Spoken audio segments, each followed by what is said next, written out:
That'll do it right there. Now we're talking. Now we're talking. All right. Okay. That in there. It's out here where it's bright. I mean, we're skating. It's that time of year, so different options. As much as I love Zach's fly for the Spaycaster, skater like that's going to be, it's going to want to dig a little bit when you try to come off the water. Any bloody L or anything like that, and you're going to struggle. Kind of same with that one. In an ideal world, yeah.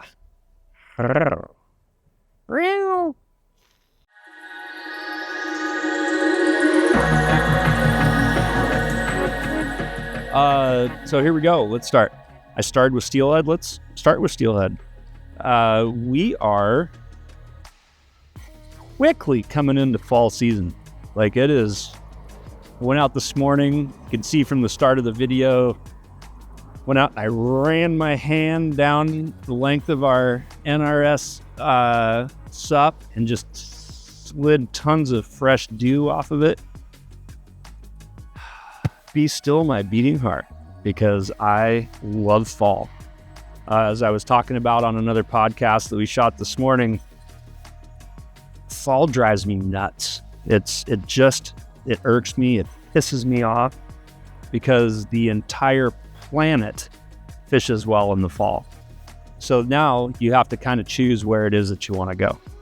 Sadly, right now we've got several fewer choices than we normally would in the steelhead world, but it doesn't mean we don't have choices. So BC has been fishing great. Fabulous. I think I'm pointing towards BC. Cowlitz, there's fish around. Yeah, they're hatchery fish. Yeah, there's a bunch of jet boats around. You know the thing about most of the guys on jet boats on that river? They are scared to be further than this away from another guy with a jet boat, because how would they show off their $100,000 boat if they weren't right on top of somebody else with it? Oh, look at that. She's embarrassed. You walked around. What? I totally screwed up your day. No, you didn't. That was awesome. I love it. That's going in the report. I love it. So the Cowlitz, it has fish, and here's the secret on the Cowlitz. Here's the thing I want you to think about. Those fish, even though they are dropped in and produced at Blue Creek, they stray. I don't know if you've heard this term before, but a stray fish goes beyond or to another location other than the creek that it was spawned in and dropped into. So, probably shouldn't say this. Mitch and the rest of our guys are really ticked off that I did, but just because they started at Blue Creek doesn't mean they're stopping at Blue Creek on their way back. Our favorite stretch is Barrier Down. Actually, Sturzo will probably be really pissed I said this. But that's what we're here for. We're here to help you find success out there. So there's some killer water on the Cowlitz from Barrier down to Blue Creek to swing flies. It's at 3450. It jumped almost 1,000 CFS, which to me personally, I actually really liked that flow as opposed to 2,500. Some of the runs that just become kind of gravelly slicks take up more of a bucket and get a little bit more defined at 3,400. So I just think this is spot on, perfect flow on the cow right now. So get out there and do that. Yakima is down quite a bit. So considering the weather that we're starting to see, I would say expect to see the Yakima steadily start to drop down out of its summer flows as we come into end of August into early September into its typical fall flows, which are awesome. Fall's our favorite time of year on the Yakima. So that's hands down what I would tell you to be expecting. Hoppers for sure, especially midday, caddis in the evening. As we start to get those cooler mornings, look for PMDs to start coming back in the morning. So have those in the box too. Swings hot tackles. Oh, in the morning, swings. Just do it. Thank me later. Do it. Puget Sound. Mitch was out this morning. Crushed it on cutthroat. Was out day before yesterday. Got crushed by a blackmouth. It's not even a pink here, and this is just a spectacular time to be fishing Puget Sound right now. And what's been going on out at Nia Bay and out near the mouth of the sound, it should be a pretty good coho year. So pay attention to what the regs are. Make sure the area you're fishing doesn't have anything special, like it's closed to coho or something like that. But man, get out there. Had somebody come in today and wanted to buy 4 and 5X leaders for cutthroat. No, not doing that. Actually, let me take that back. I'll see you more frequently if I let you fish 4 and 5X, because you will lose all your flies and you'll have to come back and buy more. Don't. 2X, 1X, 0X, cutthroat aren't leader shy. You'll turn flies over better in the wind and at distance, and you won't snap fish off like Mitch did. Creeks, middle fork of the Snoqualmie is literally as low as I've ever seen it. It was at 20. What? No. It was at 110, I think. So take care of those fish. Fish early. It's cool in the morning. It's been cool at night, and so the morning the water actually feels pretty good. By this time and later in the afternoon, that water's starting to get pretty warm. So either switch to the sound, do a surf and turf type of thing. Do morning up there and then hit the sound in the afternoon. Boom. On the sound, going back really quick. My mind's going 100 miles an hour. Puget Sound tides, you're back into those molar tides. So starting at about 5:30 in the morning right now till about 1:32 in the afternoon, you've got incoming tide.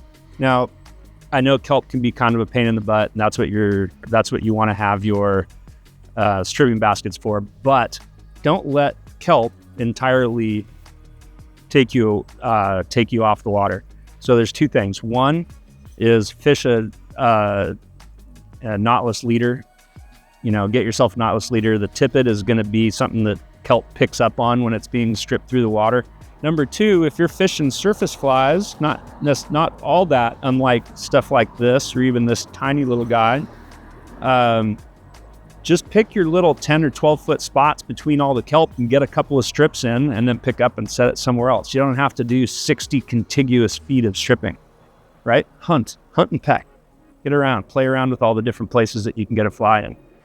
Creeks, all dry flies. Doesn't make any difference. Fish the faster water. The fish are going to be sitting in the fast water, so fish that seam in between them. They'll dart out, hit it, and try to return to the fast water.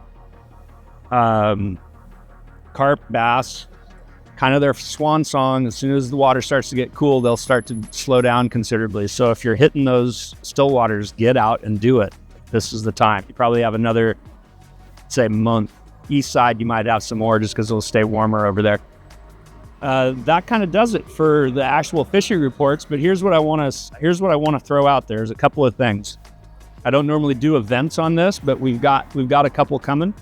We've got an event with a lodge from Chile on the 27th next week. You should totally be here for that, because I believe that we're going to have empanadas in the store that evening. I believe. Don't hold me to that, but I'm pretty sure we will. So you'll want to be here for that. 2, you'll see some spectacular scenery. 3, we have a Loop Customer Appreciation Night coming in on October 2nd. So don't miss that. There's going to be some door prizes, but more than anything, you're going to have the opportunity to cast some of these really, really nice new loop rods that are coming out, like Track. Super well priced, very responsive, light in hand, very nicely made rod for kind of do everything around here. Okay, so come check those out. And finally, the one I'm probably most excited about is we are going to launch or relaunch our 5-minute or less film fest competition for winter. So I'm going to speak ahead of myself, maybe just a little bit, but I'm pretty sure I can still pull my weight. Winner of our 5-minute or less film fest will play at intermission at the fly fishing film tour here next winter or early spring. So we'll set the submission at let's set it at December 31st. So New Year's of this year, we'll want to see all your submissions. There's really not any prerequisites for it. You shot it. You've got all the okays from whoever's in it, so you don't get sued and we don't get sued. No fish are harmed, unless, of course, you're eating them. That still happens, I think. And it's under 5 minutes. There's your one parameter. Under 5 minutes. Okay. So, and we'll set that date for somewhere in probably mid to late January, kind of somewhere before our Spay event. Might as well just say that. Spay Day, the 11th annual one on January 30th. There you are. Done. Voila. Emerald Water Anglers. Friday fishing report. You're good. We're focused up there anyway. Yeah, we're focused up there. Yeah, well, got me. That's it. Find us on YouTube. Find this on Instagram. Call, email, stop in, ask questions, ask more questions. When we answer them, ask more questions. It's how you get better. It's how we join you in this journey in fly fishing, and that's what we wake up every day excited to do. So thanks. See you soon.